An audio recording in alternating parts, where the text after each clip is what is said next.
இந்த கீழடி என்ன ஒரு 4 அடி தோன்னா முதல் தமிழன், உலகத்தினுடைய முதல் மனிதன் தமிழன் தான் என்கின்ற ஒரு உண்மை கட்டாயம் தெரியும். அத்தகைய பெருமையோடு இருக்குது. இதில் ஒரு ஆச்சரியம் என்னென்னா, இந்த கீழடிக்கு முன்பாகவே நமக்கு தெரிந்து பல இடங்கள் தொல்லியல் துறை சார்ந்த ஐயா சாந்தலிங்கம் வந்திருக்கிறாரு, வேதாசலம் வந்திருக்காங்க, எல்லாருக்குமே தெரியும். கல்லூரி பேராசிரியர்லாம் வந்திருக்காங்க, அவங்களுக்கெல்லாம் தெரியும். எத்தனையோ இடங்கள் இருந்தாலும் கூட இந்த கீழடி வந்த நேரம் எப்படின்னா எல்லார் கையிலையும் செல்லு வந்துருச்சு. ஒரு வினாடியில் உலகம் முழுவதும் போயிடுச்சு. நான் அமெரிக்காவில் பேசுகிறப்ப கீழடி நம் தாய்மடி அப்படி தலைப்பு கொடுத்துருந்தாங்க. எவ்வளோ அருமையாக இருக்குதாங்க. எங்கள் அமெரிக்காவில் டெக்சாஸில் பேசுகிறப்ப அப்போ அத்தனை பெருமையுடைய பழமையான நகரம், பாண்டியர்களுடைய தலைநகரம்.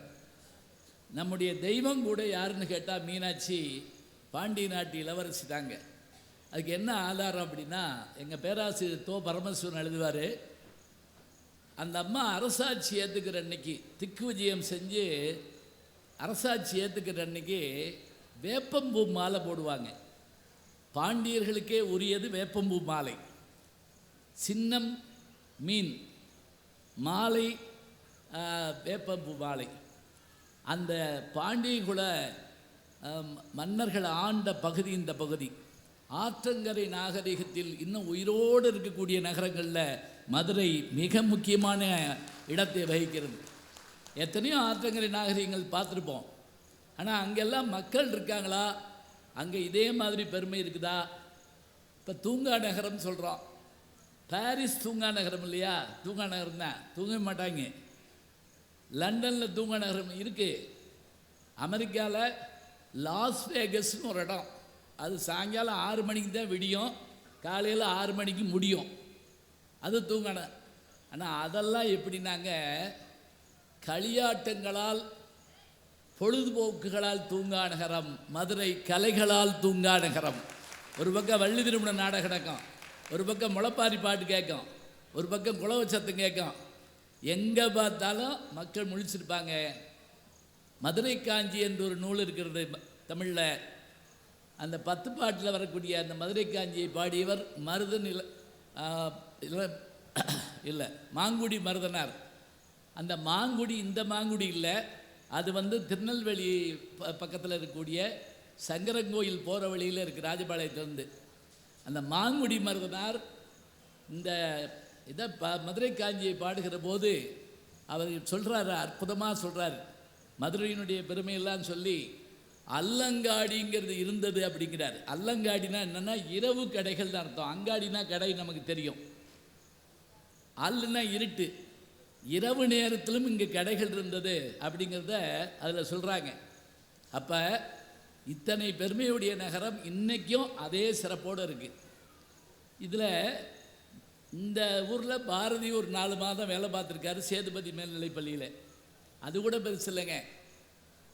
செல்லம்மா பாரதிக்கு அவர் காசியிலிருந்து எழுதிய கடிதம் பதிப்பானது மதுரையில் தான். ஞாபகம் வச்சுக்கோங்க. வேகபானுங்கிற பத்திரிக்கை ஒன்று, மூணாராவண்ணா கன்சாமி கவிராயர் அவர்கள் கொண்டு வந்த அந்த புத்தகத்தில் தான் அவருடைய கவிதை அச்சாகுது. சரி, அச்சாகிறதுல முதல் இடம் பிடிச்சிச்சா, அப்புறம் என்ன சினிமாவுக்கு என்ன அப்படின்னு நீங்கள் கேட்டிங்கன்னா, 1913 இந்திய சினிமா உருவான ஆண்டு 1913. 1931 அந்த 13 அப்படியே 31 ஆக்குங்களேன். அந்த 31 தான் சினிமா பேசிச்சு. அப்படி பேசின சினிமாவுக்கு தமிழ் சினிமா முதல் சினிமா பேசுகிறவன், அந்த படத்துக்கு பாட்டு எழுதினவர் மதுரைக்காரரு, மதுரை கவி பாஸ்கர் தாஸ். ஞாபகம் வச்சுக்கோங்க. முதல் பேசும் படத்துக்கு பாட்டு எழுதின. இங்கே கூட திடீர் நகர் பக்கத்தில் மதுரை கவி பாஸ்கர் தாஸ் நகர் அப்படின்னு இருக்குது.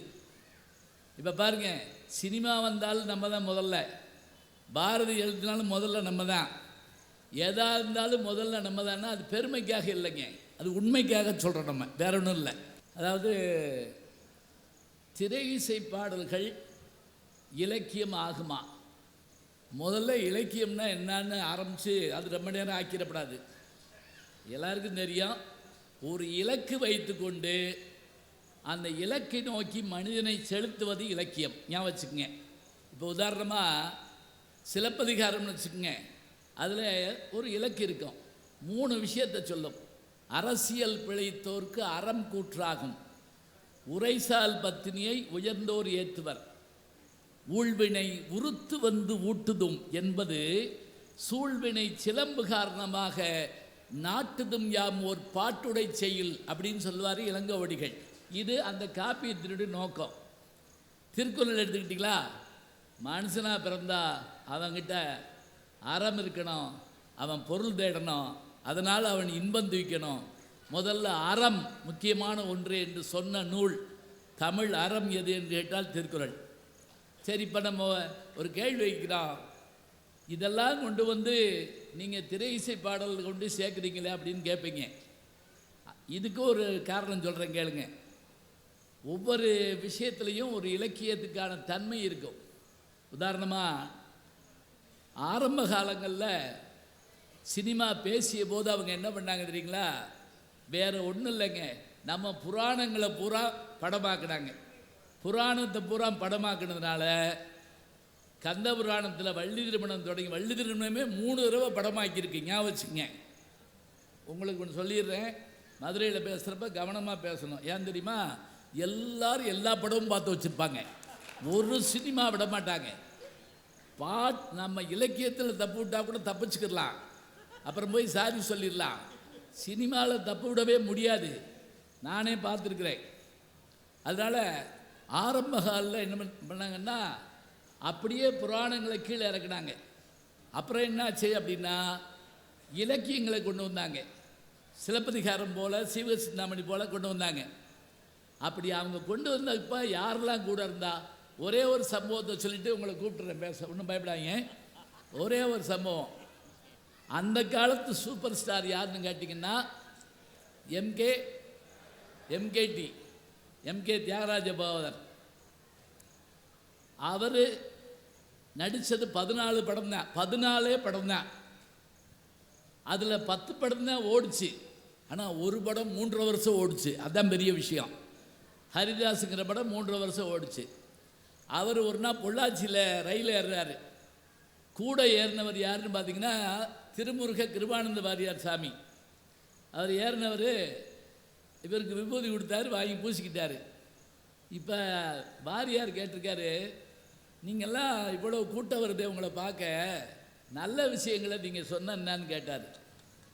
அப்படியா, நீங்கள் நல்ல விஷயத்தை சொல்லுங்கள், நான் வேணா எடுக்கிறேன் அப்படின்னாரு.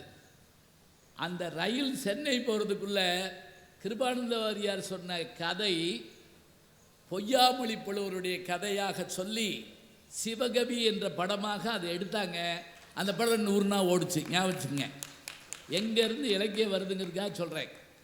பாபநாசம் சிவன் ஒருத்தர் அந்த காலத்தில், அவர் யார் அப்படின்னா முன்னாள் முதல்வர் டாக்டர் எம்ஜிஆர் அவர்களுடைய பெரிய மாமனார் பிஎன் ஜானகி அம்மா, அவங்களும் முதல்வராக இருந்தவங்க, அவங்களுடைய பெரியப்பா.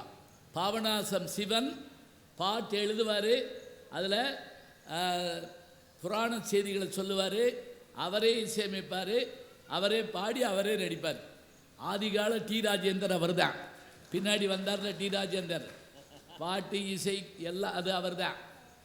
சரி, இது போல் அப்போ ஆரம்பித்து பாபநாசம் சிவன் தொடங்கி இன்னைக்கு விஜய் வரைக்கும், ஏன் இன்னைக்கு எழுதிட்டு இருக்கக்கூடிய யுகபாரதி வரைக்கும், அதுக்கு பிறகு வந்தவங்க வரைக்கும் கூட எல்லாருக்கும் முன்னோடிகள் நல்ல அருமையான கவிதைகளை தந்திருக்காங்க, பாடல்களை தந்திருக்காங்க.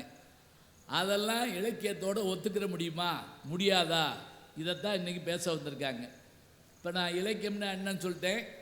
சினிமா இப்போ பழைய பாட்டு புது பாட்டு அது அவங்க பாடு, நமக்கு ஒன்றும் இல்லை. ஏன்னா அவங்க 2 பாயிண்ட் எழுதி வச்சு அதையும் நான் பேசிவிட்டேன்னு வைங்க, அப்போதே ஒரு தண்ணி குடித்தார், நான் பேசிக்கிட்டு இருந்தேன். பார்த்தீங்களா, அப்போவே தெரியும் உங்களுக்கு. ஒன்றும் இல்லை, 2 பாயிண்ட் எழுதி. இப்போ சில புத்தக வெளியீடு கூப்பிடுவாங்க, புத்தகமே 23 பக்கம்தாங்க இருக்கும், 44 பேர் அதில் பேசுவாங்க. அப்படி ஒரு கூட்டத்தில் நான் போய் மாட்டி, நான் தான் 44வது ஆள். அட்டை டு அட்டை பேசிட்டாங்க. அப்புறம் நான் நன்றி சொன்னேன், வேறு வழி என்ன இருக்கு? ஏன்னா அம்புட்டியும் பேசிட்டு என்ன பண்ணுறது? அதனால் நீங்கள் ஒன்றும் கவலைப்படாதீங்கய்யா. 1931 தொடங்கின சினிமா 2025. இப்போ 2031 வந்துச்சுன்னா சினிமாவுக்கே 100 வயசு. இப்போ நியாயப்படி சினிமா நடிகர்கள் தான் வயசு சொல்ல மாட்டாங்க. சினிமா பவள விழாலாம் கண்டுருச்சு, அதுக்கு மேலேயும் வந்துருச்சு. சரி, இப்போ அது இலக்கியம் ஆகுமா ஆகாதா அப்படின்னு கேட்டால், இதில் ஒரு காலத்திலே அது இலக்கியம் ஆகாது அப்படின்னு பேசுகிறதுக்காக மலைக்கோட்டை மாநகரத்திலிருந்து வருகை தந்திருக்கிறார் நல்ல பேச்சாளர். அது மட்டும் இல்லை, அங்கே இருக்கக்கூடிய தேசிய கல்லூரியினுடைய தமிழ் பேராசிரியர், எம்ஏ, எம்ஃபில், பிஹெச்டி பட்டங்களை பெற்றவர். அவர் வேதாத்திரி மகரிஷியினுடைய அந்த செய்திகளை எல்லாம் எடுத்து படித்து வாழ்க வளமுடன் சொல்லுவாங்கள்ல, அதில் ஆராய்ச்சி பண்ணி பட்டம் பெற்றவர். சரியாக சொல்கிறேன்னா? ஆமாம்.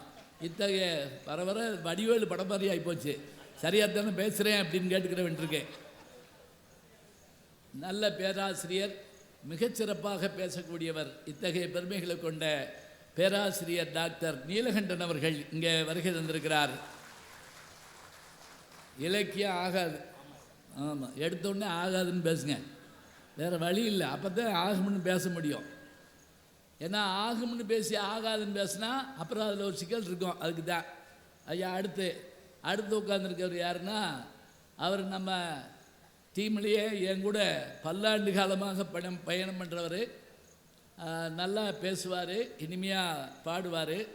அதுக்கு மேலே அவர் சொல்கிறதா இருந்தால், சம்பாதிக்கிற காசில் ஒரு பகுதியை முதியோர் இல்லங்கள், அனாதை விடுதிகள், படிக்க முடியாத பிள்ளைகள், இதுக்கெல்லாம் ஓரளவுக்கு, அதுக்காக பெரிய பணக்காரன் நினச்சிடாங்க, இருக்கிற காசை வச்சுக்கிட்டு செலவழிக்கிறார். இத்தனை பெருமைகளை கொண்ட நாஞ்சில் நாவரசு செல்லக்கண்ணன் அவர்கள் இங்கே வந்திருக்கார். இறையும் கூட கும்பிட்டுவாங்க ஐயா போய். சரி சரி, இந்த 2 பேரும் சொல்லிட்டேன். இல்லை அப்படி இல்லை, அது இலக்கியம் தாங்க. அந்த 2 பேருக்கும் பாடம் தெரியாது, அதனால் அப்படி சொல்கிறாங்க. இவங்க 2 பேரும் பாடுவாங்க. இப்போ நீங்கள் கேட்கலாம், எதுக்கு பட்டிமன்றம் பாட்டு மன்றமாச்சுன்னு ஆயிடுச்சு, வேறு வழி கிடையாது. நியாயப்படி பார்த்தா இது இயல் தான். இசை தனியாக இருக்கணும், நாடகம் தனியாக இருக்கணும். இப்போ என்ன ஆகி போச்சுன்னா, இயலும் இசையும் சேர்ந்துருச்சு. நாடகம் வராமல் இருக்கணும், அதுதான் பயமாக இருக்குது. ஏன்னா கொஞ்ச நேரம் நடுவர் கட்டபொம்மனாக நடிப்பார் அப்படின்னு சொன்னால் நான் என்ன பண்ணுவேன்? இல்லைன்னா காவடி எடுத்து குதிப்பார் அப்படின்னு சொன்னால் நான் ஒன்றும் செய்ய முடியுமா? பண்ண முடியாது.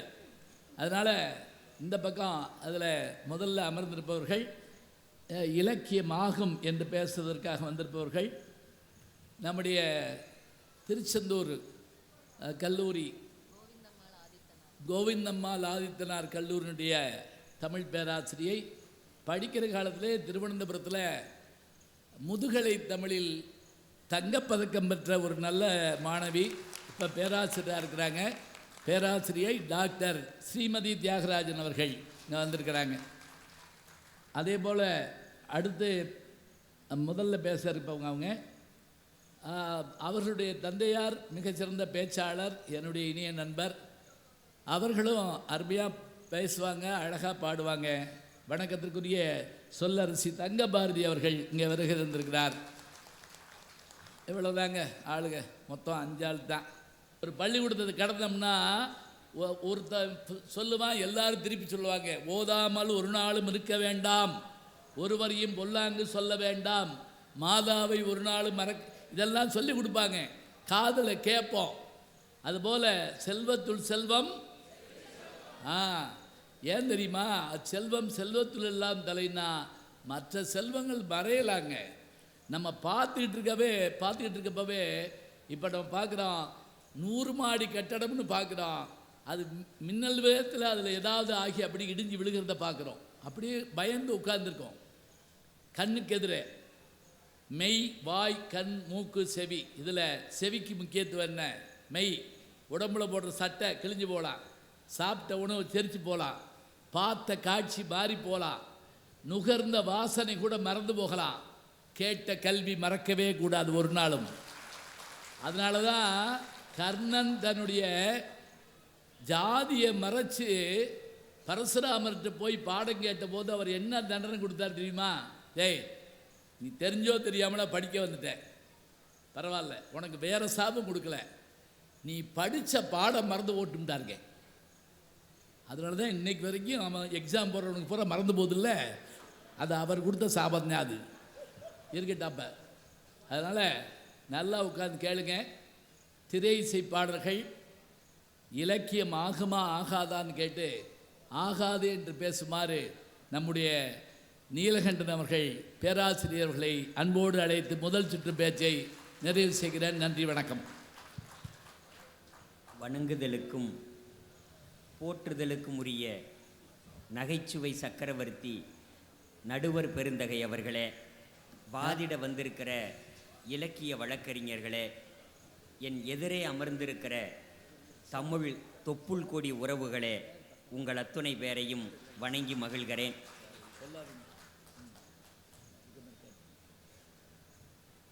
கேமரா இப்படி வந்து இப்படி வந்து நீங்கள் பேசும்போது நான் தண்ணி குடித்ததுக்கு சொன்னீங்க. இப்போ நான் பேசும்போது பலகாரம்லாம் கொடுக்குறாங்க. பலகாரம் நடுவர் அவர்களே, பிரியாணியும் வரும். ஆனால் அவர் செய்வோம், அதனால் நான் சாப்பிடலையா, நீங்கள் வாங்க. நல்லதையா, என் மன உணர்வுகளை புரிந்து கொண்ட நடுவர் அவர்களை வணங்குகிறேன். அவர் நீங்கள் கொடுத்து வச்சது அவ்வளவுதான், நான் என்ன பண்ணுறது. நீங்கள் பேசாமல் இருந்துக்கலாம், 1.5 பாட்டில் தண்ணியை குடிச்சு வயிறு நிரப்பிட்டீங்க. ஐயா இருக்கியா, வாங்க. இருட்டியா, யாரையும் நான் வர வரைக்கும் சாப்பிட விட்டுறாதீங்க, நான் பார்த்துக்கிறேன். இதெல்லாம் நடுவர் வேலையாங்காதீங்க. நடுவருக்கு இது பாருங்க என்னென்ன பொறுப்பு கொடுக்குறாங்கன்னு. வேற ஒன்றும் இல்லையா, நான் மேடைக்கு வந்ததிலிருந்து 5 முறை தண்ணீர் குடித்தேன். ஆமாம், பதட்டத்தால் அல்ல, வைகை மீது வைத்த பாசத்தால். நடுவர் அவர்களே, புத்தகத் திருவிழா என்கிற இந்த அறிவு திருவிழாவுக்கும் மதுரைக்கும் நெருங்கின தொடர்பு உண்டு. என் பார்வையில் சொல்கிறேன், புத்தகத்துக்கும் நடுவர் அவர்களுக்கும் இடையே ஒரு ஞான சம்பந்தம் உண்டு. புத்தகத்துக்கும் நடுவர் ஐயாவுக்கும் இடையே ஞான சம்பந்தம் உண்டு. தமிழ் இனத்தின் காலடி கீழடி, நீங்கள் கொடுத்து வைத்தவர்கள் கீழடியின் காலடியிலேயே இருக்கிறீர்கள். உங்கள் திருவடிகளை நான் நெஞ்சார வணங்குகிறேன். இலக்கியம் அது வைகை தண்ணி குடிச்சிருக்காருல, பேச்சு எப்படி வருது பாருங்க. நீங்கள் விட்டுருந்தீங்கன்னா இன்னும் கூட குடிச்சிருந்திருப்பேன். இதுக்காக கார் எடுத்து வருவாங்களா திருச்சியிலிருந்து? இல்லைங்க, எங்கள் ஊருக்கு பைப்பு போட்டு விட்ருங்கய்யா. நடுவர் அவர்களே, இந்த உலகத்தில் ஒருபோதும் திரை இசை பாடல்கள் இலக்கியம் ஆகாது என்பது என்னுடைய வாதம். நான் சொல்கிறேன், என் மனதின் ஆழத்திலிருந்து சொல்லுகிறேன். புத்தகங்கள் மட்டும் இல்லாமல் இருந்திருந்தால் நானெல்லாம் பைத்தியமாயிருப்பேன். இப்போ மட்டும் என்னங்காதீங்க, அது அப்படியே மனசை படம் முடிச்சு காட்டுறாருங்க. சொல்ல வாயெடுத்தம்ன்றாங்க சில பேர், டக்குன்னு சொல்லிவிட்டாரு. அவர் மனசை படம் பிடிச்சி காட்டுறேன்னு அவங்க நினைச்சாங்களோ என்னமோ நீங்கள் சொல்லிட்டீங்க. புத்தகங்கள் மட்டும் இல்லாமல் இருந்திருந்தால் நான் பைத்தியமாயிருப்பேன். நல்ல வேளை புத்தகங்கள் மீது பைத்தியமானேன். நல்லா இருக்கு என்று ஒரு பேரறிஞன் சொன்னான் அப்படின்னு சொல்லலை, இதை நான் தான் சொன்னேன். நான் தான் சொன்னேன். ஏன்னா இப்பெல்லாம் நம்ம சொன்னா நான் தான் சொன்னேன், இது என் சொந்த கருத்துன்னு சொல்ல வேண்டியதா இருக்கு. கவிஞர் நான் முத்துக்குமார் எழுதுவார், சாப்பிடும் போதும் புத்தகம் படிக்காதே, ருசி தெரியாது என்பார்கள். நானும் சாப்பிடும் போதும் புத்தகம் படிப்பேன், ருசி தெரிவதற்காக என்று நான் முத்துக்குமார் சொல்வேன். இது அவர் சொன்னதுங்க, இது அவர் சொன்னது. நடுவர் அவர்களே, நீங்கள் திருமுருக கிருபானந்த வாரியார் சுவாமிகளை சொன்னீர்கள். பழனி ஈசான சிவாச்சாரியார் என்று ஒரு நண்பர் அவருக்கு திருமுருக கிருபானந்த வாரியார் சுவாமிகளிடம் ஒரு புத்தகத்தை கொடுத்தார்.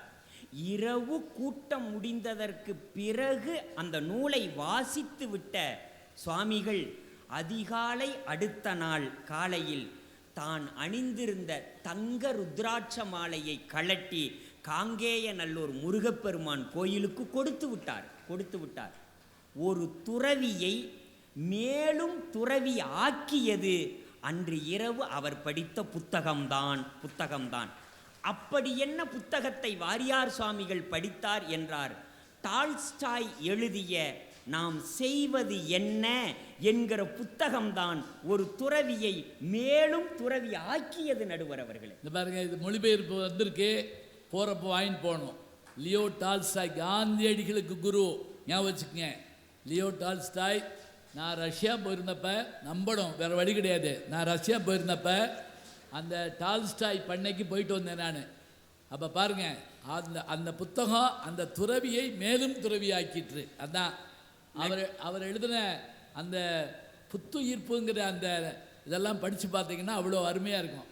நடுவர் அவர்களே, எழுத்தாளர் ஜெயகாந்தன் ஆகச்சிறந்த சிறுகதை எழுத்தாளர். நீங்கள் அறியாமல் இல்லை. ஜெயகாந்தன் அவர்களிடம் கேட்கிறார்கள், நீங்கள் ஆச்சரியப்பட்ட, நீங்கள் அண்ணாந்து பார்க்கிற, வியந்து பார்க்கிற உலகத்தின் தலை சிறந்த சிறுகதை ஆசிரியர் யார் என்று கேட்கிறார்கள். இப்போ ஜெயகாந்தன் இப்படி கூட சொல்லியிருக்கலாம் இல்லைங்களா? அவர் படிக்காத மொழிகள் இல்லை ஜெயகாந்தன். அவர் சொல்லியிருக்கலாம் ஆண்டன் செகாவத் அப்படின்னு சொல்லியிருக்கலாம், மேல்நாட்டு இலக்கிய கர்த்தாக்களை கூட சொல்லியிருக்கலாம். ஆனால் எழுத்தாளர் ஜெயகாந்தன் சொன்ன பதில், எனக்கு தெரிய உலகத்தின் தலை சிறந்த சிறுகதை ஆசிரியர் பகவான் ராமகிருஷ்ண பரமஹம்சர் என்று சொன்னார். ஆச்சரியம் சார். ஏன்னா பகவான் ராமகிருஷ்ண பரமஹம்சர் ஒரு வாக்கியத்தில் ஒரு செய்தி சொன்னாலும் அதில் ஒரு சிறுகதையாக தான் சொல்லுவார்.